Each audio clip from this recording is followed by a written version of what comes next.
Hello, everyone, and welcome to our podcast. My name is Teresa. I am in Prague, and I am here with Yehuda, who is in Miami. And we will be discussing today a very interesting topic of sex and intimacy from the point of view of ancient wisdom of Kabbalah. So let's dive into it because everyone is interested in this topic. And also, this topic includes a lot of negativity among humanity. So, my first question is what is the purpose of male and female energy? And what is the main difference between male and female energy? How does it work? Okay, so great question, great topic with a Mm-hmm. lot of misconceptions and misunderstanding about this topic, and this topic is very, very powerful because if we understand the meaning of it, then we can really live a more fulfilling life. So let's understand that male and female is not just genders. Male and female are different kind of energies. The male energy, according to Kabbalah and the Zohar, is the provider energy, is the giving energy. And the female energy is the recipient, the vessel. We call it the vessel in Kabbalah. So the light is the male energy, the female energy is the vessel that receives the light. This is basically the essence. If you are a woman, normally you would have more that energy of a vessel than the energy of light. And if you're a man, you would normally have more energy of the provider than the energy of the vessel. That's in essence, but we both have male and female energies within each one of us. Mm-hmm. Okay, and what is the spiritual significance or meaning of sex? How can we go beyond the normal understanding we have? Let's talk about beyond the physical, most pleasurable thing a person would be able to do to achieve in this world, in the physical experience. Let's talk about what is the spiritual connection that can be done when you do it properly. So basically, we talk always in Kabbalah that the light of the Creator is the provider, and the light wants to manifest in the vessel, which that's the ultimate, what we call it, the ultimate ecstasy, the ultimate fulfillment that we're all looking for, will come ultimately from connection with the light of the Creator. That's will be way more powerful than any physical intercourse you will ever have. Is a true intercourse or connection or union with the light force of the Creator. Because we are all vessels, we are all recipients as human beings. We are recipients, and the provider is the light of the Creator. So if you make a strong connection with the light of the Creator, you will be able to achieve the ultimate ecstasy, and not just 5, 10, 20 seconds of a climax that you get in a sexual intercourse. So what is the purpose of sex? Is to give us the taste of what it would ultimately feel like to have the complete union with the Creator. It's just a glimpse of the Mhm. complete union between us and the Creator. That's why we love it, because we feel the glimpse of connection with the Creator. It's not just about the physical, biological, pleasurable experience. But every time we do it, we get a glimpse of the light of the Creator. But why settle for a glimpse? If you can use this device, this tool of sex, to be able to ultimately achieve a complete union with the Creator. People don't even aim for that. They just settle for 5 to 20 seconds climax or even more, whatever that is. And we need to understand it's not just procreation or an act of love between people or a way to bring kids into this world. It's a tool by which we can create complete union between us and the Creator. It's a very powerful tool, actually. Mm-hmm. But a lot of people they don't know this, and usually people use or very often use sex, for example, as a hobby or to abuse someone. So, and it comes with, of course, consequences. So, what would you say about this? I think that's a great question. It's like anything in life that you abuse. There is drug abuse, there's alcohol abuse. What happens ultimately, the more you do it, if you do it with the wrong consciousness, which is just to give you the temporary fix, the more you do it, the emptier you get ultimately. And the more you become dependent on that thing to make you happy. And honestly, There's always some kind of consequences. We call it the hangover after drinking alcohol, the crash after taking drugs, and ultimately engaging in sexual activity just for the fun of it, for abusing that energy, and on the way maybe abusing other people's energies, ultimately is going to lead you to less and less fulfillment and less connection with the light. So it may work for a while, but uh, at the end of the day, it's not going to last. And by the way, even in marital relations, many times we see after 5 years or 10 years or a couple of decades, the sexual energy is no longer there. It just becomes something that is must do, you don't want to do. The desire of the husband and the wife are not aligned. Somebody wants more, somebody wants less. It becomes a chore sometimes. The energy is lost. Many cases. Mm. So sometimes if you do it in a wrong way or use it in a wrong way, it can lead to a complete disconnection, for example. Absolutely. To get you further away from the light. Hmm. So the next question is about the masturbation and prostitution, because this is like people consider it to be normal. So is it normal or not? Should we do it? And if not, why not? Well, that's a great question. In Kabbalah, we don't talk about should or shouldn't, or yes or no. In general, we just talk about what's going to give me the long-lasting fulfillment. So let's talk about the two kinds of consciousness with sex or sexual pleasure, because you can do it with yourself or with somebody else. So the main energy sucker, the main point of where we lose the sexual energy and where it doesn't last or it has side effects, when it's about my own ego, when it's about my own desire to receive for the self alone, when it's all about me. Like anything in life, if it feeds your ego, ultimately it's not going to give you the fulfillment. It's just going to make you feel good for the moment.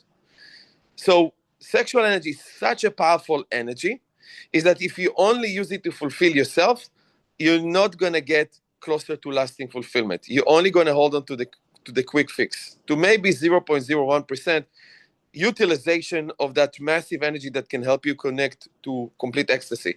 So when a person engages with only thinking about themselves, whether it's just you and yourself with masturbation, or you with somebody else just to feel good because I want to feel good and I don't care so much about the other good feeling of the person, is that ultimately you have a reservoir of sexual energy in you.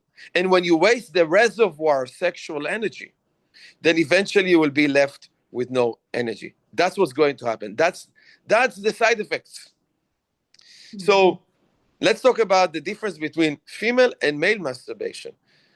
The male masturbation is the most, I would say, even dangerous one. Why? Is because when the semen or the sperm comes out of the body, what happens is that the man's energy gets very weakened. And I'll tell you why. Is because there's no more powerful substance in this world than water. Water gives life. There's not even more powerful substance than the sperm. That's the only substance that can create life. And when that sperm comes out of the male body, even though it regenerates itself, that is the life force that coming out of your body. Even if you are in a great relationship and you have the right mindset and you do it with beautiful partner, you will still have less energy after the ejaculation, after the sperm leaves the body. But because you generated energy, and it's because it was for the sake of sharing, this energy comes back, will regenerate itself. But if you just waste it for your own pleasure, what will happen is that the energy will not reciprocate, meaning that you will be left with less energy. And that's why the male masturbation will cause more damage, more ultimate lack than fulfillment. For female, it's less of a problem from the aspect that you don't lose that energy or life force, but you're still losing sexual energy from your reservoir of energy. So, therefore, hey, listen, we don't say don't, do or don't. We're going to ask you, what do you ultimately want? Do you want to utilize your sexual energy so you can create more fulfillment and greater connection with the ultimate force of the light of the creator that will lead you to long-lasting love and relationship? Or you just want to settle for a little bit of fulfillment here and there? This is really the choice. Our real problem in life is that we just settle for the little fix, the little feeling good of the ego, and that's it. In Kabbalah, we say more light, greater ecstasy, long-lasting fulfillment. That's what we aim for. And about the female part, Yes. What about the female? You said you will say about the I, men and female. I think I mentioned it. Even though Okay, okay. you don't lose sperm, which is the light force, the female energy, you still lose some. You lose the sexual energy that you could have possibly regenerated to come back to you with doing it with the right partner. Now let's talk about the role of male and female in the sexual intercourse. The female is the vessel. Even the sexual organs is a vessel. The way you receive the sperm of the man, you are the recipient. The male organ is the pipe, is the channel of light. It's built this way, that it provides light. The female organ is a recipient. It's taking the energy. The uterus, the sexual organs are in a way of recipients. The egg, it's a recipient of the sperm. It's a vessel that receives light. Even if you did not conceive, you still acted as a vessel to receive the light. Now, what should be the consciousness of the couple? You both need to know that you are giving an opportunity. You are given an opportunity to bring more light into the world, because your vessel represents the capacity to reveal the light in the world. And the man bringing the light into you, you are being a recipient of the light that you want to send the light to the world. So when you have great connection between you, meditate to also give this light, this not just physical pleasure, but revelation of light for humanity, to bring more beautiful, amazing energy into this world. Okay, so let's move on to give to our listeners some practical tools, not to be just animals, let's say, not to do it in just an animal way, but what would you suggest to how to build or maintain, cultivate a happy sexual life? And maybe we can recommend something for couples if someone is with the partner, or for people if they are alone. Look, ultimately, I think if you're alone, I tell you the most common mistake when people are alone, they don't want to be alone, so they'll go with anybody. Yeah. Till they'll find the ultimate person. And let me tell you, that's a very draining experience from my experience, from a lot of people I speak with. If you're alone, reserve your sexual energy and transform it into creativity. We call it the Yesod chakra, or the foundation chakra in the body, or the energy center of the body, which is sexual energy, is energy that can give you creativity, connection to the creator, and force of inspiration for others. And also, it's the energy of money.